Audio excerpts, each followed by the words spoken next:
Jordan with AviNation here at SUNnFUN 25, and we're doing TramTalk. I'm going to go ahead and let our really cool guest introduce himself. Hey, well, I'm Conrad. I'm the president and CEO for the Aerospace Center for Excellence and the SUNnFUN Aerospace Expo, and welcome to our 51st edition of the SUNnFUN Aerospace Expo, where we are definitely turning up the fun at 51. We just talked about the night air show, so that was a big hit on Wednesday, and we're looking forward to doing it again on Saturday. Yes, it's been great. Can you talk a little bit about planning the night air show? Because I've been interviewing a lot of people, and everyone's saying they are just obsessed with this night air show. Yeah, well, there's actually 100 people that are, one team that put this together, but there's 5 different groups, right? So Dennis Dunbar, who's our executive director for air shows and attractions, he's the guy that choreographs everything, right? So when you think about it, it's all choreographed to music, with lasers, with ground-based pyro, with fireworks, aircraft flying through the fireworks with fireworks on it, and then drones. I mean, it's just a big ballet. It takes months. They probably start talking and planning 6 months out from the show to put it all together. And then when the team gets here, it's the briefing constantly, especially day of the show, Wednesday and now Saturday coming up.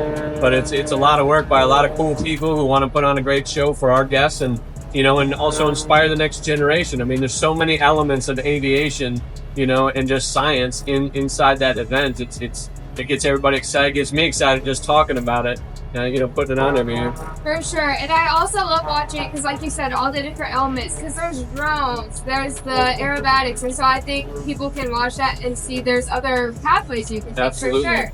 What's it feel like to watch it after you spend all of that time working on it? Oh, it gives me chill bumps just thinking about it. It's kind of a relief, right? Then Saturday after the show, once the night show's over, with the whole event, right? But just when we're able to execute at a high level to put something like that on, it's just so gratifying. I'm getting chill bumps just thinking about it, but it's just awesome stuff. And it's all about teamwork, and aviation's awesome. We all love it, and the planes bring us together, but it's people that keep us coming back, and just working with cool folks and executing on a high level. It's just very rewarding.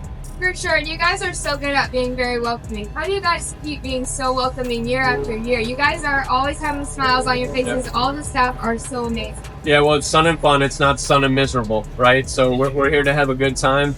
And you know what? We're very fortunate. I only have a team of 40 folks, and 15 of those folks are on our educational side of the house. So I don't have a huge team, but we're super fortunate because we're a volunteer organization. We have over 3,000 volunteers that are here each and every year to help us put on this great event. And without them, we are absolutely nothing. And so I'm grateful for them. I know our guests are as well, and they do a phenomenal job. But I'm just honored to lead everybody.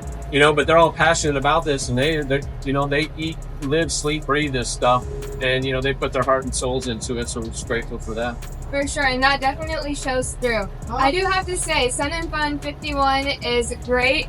Looking on years past, how do you keep raising the bar? I mean, there's always something new. There's always something exciting. How do you just keep leveling up like that? Well, it's listening to people. I mean, there's a lot of great ideas out there. I mean, not everything we're going to necessarily do, but it's just not saying no immediately. Let's talk through it. Let's work through it. But, I will tell you right now, since now it's Friday, right? So we're past hump day in the middle of the week. I mean, we're in day 4 already. We're already thinking about next year. So our theme, I'll just give you a hint already. Our theme for next year, we're going to celebrate the 250th birthday of the United States. So it's going to be a big patriotic year. Already talking to our Warbird community. The Thunderbirds will be here. They're already committed, but we're going to celebrate the United States of America. So we're even talking about the night show next year, what we're going to do, to inspire and get, and celebrate our country. But it's a year-round process. I mean, it is nonstop. It's not funny, but I guess I laugh a little bit inside sometimes. I ran the airport here for 12 years, and people are like, here, they live here locally, and they're like, oh, this must be an easier job for you. I'm like, no.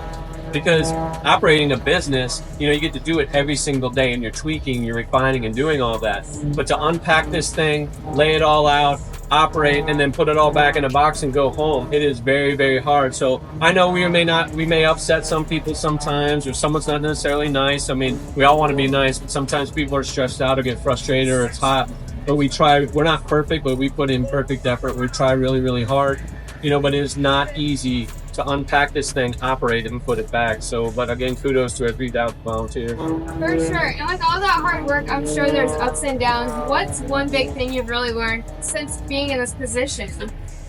I will tell you the biggest thing in the most things, it's communication, because there's all these teams, there's 150 different areas for volunteers that we operate here. So trying to communicate, trying to get the word out, trying to make sure everybody knows, and I will tell you, just giving an example, like our security guards that are here, they try really, really hard, but it's on us to make sure that they're briefed up so they can let people in that need to be let in, or not let people in that don't need to be let in, and so it's a big communication battle too. But hopefully some people have been watching our YouTubes. We do volunteer connect for our volunteers. We do several of those leading up to the events. We do chairman's meetings, so we're trying to get out as much information as possible, to let them know and prepare for what we're planning, right? And it's hard to communicate everything to 3,000 people, but then it's working with the airport, right? And it's working with the city, and we got to get tent permits, fireworks permits, and just all of that. So it's just so many pieces, that can be a challenge sometime, but everybody's here, to make this event great, and we just work through the challenges, move forward. I really believe in aviation that communication is key no matter what pathway you're going to take. Yep. For the younger people watching, do you have any advice about how to be a good communicator? It's not easy, but I mean, don't shy away from it. If there's a challenge, take it head on. Don't try to duck from it. Address it and move on. I mean, it's the communication is key, and without it, things aren't going to go off with the way you plan. But being a good communicator is super important, and I love to look at social media and look at my phone too, but sometimes we got to look up and pay attention to what's going on and work with people. And the biggest thing too is, like, when I hire people, I'm looking for good communicators, but I'm looking for people who can deal with different personalities. Everybody's got a different personality, right? And maybe someone may be challenging or not, but they're trying to do what they believe is right, and working through all of those things, it's a skill. And it's not necessarily easy, but if you can find it and you're a good communicator with people, you're going to go far in life. That is very true. Now, I'd like to go behind the scenes a little bit more. How do you personally prepare for this week? Because it's a lot. Some days I wonder, working through is a little bit difficult for me. This is my third year now with, SUNnFUN, the Aerospace Center for Excellence. And I will tell you, the first year was difficult because being at the airport, again, operating every single day, you can tweak it and you're operating, and it's easier to run and manage the process of what you're doing. But I didn't necessarily appreciate the tempo of how things were going to happen. Now that it's year 3, I know each month throughout the year what I need to be doing, how I need to be preparing the team and the volunteers and everybody. So this year, people are like, you don't look stressed. You look like you're cool, calm, and collected. Well, inside I'm still like nervous wreck or whatever.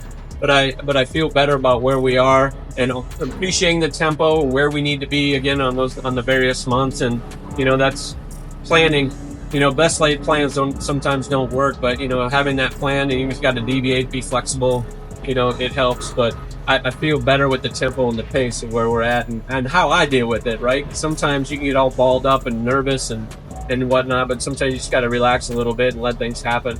Not from a safety aspect, but sometimes you can't control everything.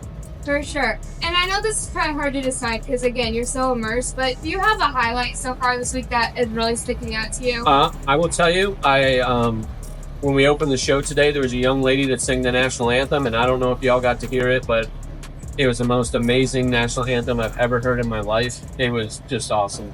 And she hit it perfectly with the flag, with the jumpers, with the flag coming down, and she ended it right before they touched the ground. That's the highlight of my week so far. I'll be honest. That is so perfect, honestly. And I love that you guys just have so many activities. There's always so much to do for everyone of every age, too. Yeah, and even if you don't love aviation or you're a novice or you don't know much about it, there is something for everyone here at SUNnFUN. Gates open at 9 every day. You can be here till 10 o'clock at night. Entertainment galore, various forums and workshops you can go to, hear speakers, visit with the demo teams, whether it's the Blue Angels, F-35. And we have 4. So we have the Blue Angels this year, but we have 4 demo teams here too with the F-35A, F-35C, F-16 Viper demo team, and the Growlers are here this year. But just to meet those folks, talk to them, all the military statics are here, the Warbirds. You can go over there to Victory's Arsenal Theater and hear about Panchito, and you can hear about the Doolittle Raiders during World War II. I mean, there's just so many cool things to do here. But I encourage people this year, if you're going to come, or I don't know when this is going to be posted, but definitely next year, get on our social media, pay attention, because we're putting out as much information as possible. And you come here, get our app, so you know everything that's going on here. It's so fun. Can you tell people where to follow you on social media? Yeah, you can follow us on Facebook, on Instagram. We're on TikTok too, because I know a lot of young folks are on TikTok, so we put a lot of effort into TikTok as well. And you know, we have a YouTube channel, so subscribe to our YouTube channel. We do SUNnFUN lives leading up to the event. We do several, and then every day, starting Monday through Sunday of the event, we're at 9 a.m. I'm in there. I'm in the studio doing live TV to get the word out and tell people what's going on. And even for the SUNnFUN lives, as we're leading up to it, our Kathy. Del Coletto, who does our social media, we're taking questions. She's writing them down on paper when we're answering for folks. So we're very accessible. And you can, if you're on social media and you follow us, I monitor and watch our social media too. And I get on there quite a bit and answer questions because everybody's got time to answer questions. So I get on there and answer questions as much as possible so people know what's going on. For sure. Everyone watching, definitely give them a follow. And I have one kind of question. If someone's never been to SUNnFUN, give us a quick pitch of why you need to come next year. Well, I think what's important and people need to appreciate is that the net proceeds from this event, this is a big fundraiser for the Aerospace Center for Excellence. So our net proceeds go back into the Aerospace Center for Excellence, our parent company, for our year-round aviation-based programming for our youth here in this community. Our mantra is Cradle to Cockpit. We have story time with 2 to 5 year olds. This year we're bringing 4,400 kids, 5th through 8th graders, through our Skylab Innovation Center and our field trips. We have our summer camps. We have our Central Florida Aerospace Academy high school with 400 kids on it. We have our A&P school here with Travis Career College. We have the Lakeland Aero Club. I mean, what we have here, because of what this organization, the volunteers have built over 51 years, it's special and it doesn't exist anywhere else in the world. So your participation is huge for us to help promote aviation and then help the next generation. Yes, well, we'll always continue supporting SUNnFUN. Thank you so much for taking time out of your day to sit down and talk to us. No, and thank you to AviNation for everything. Appreciate y'all. Thank you.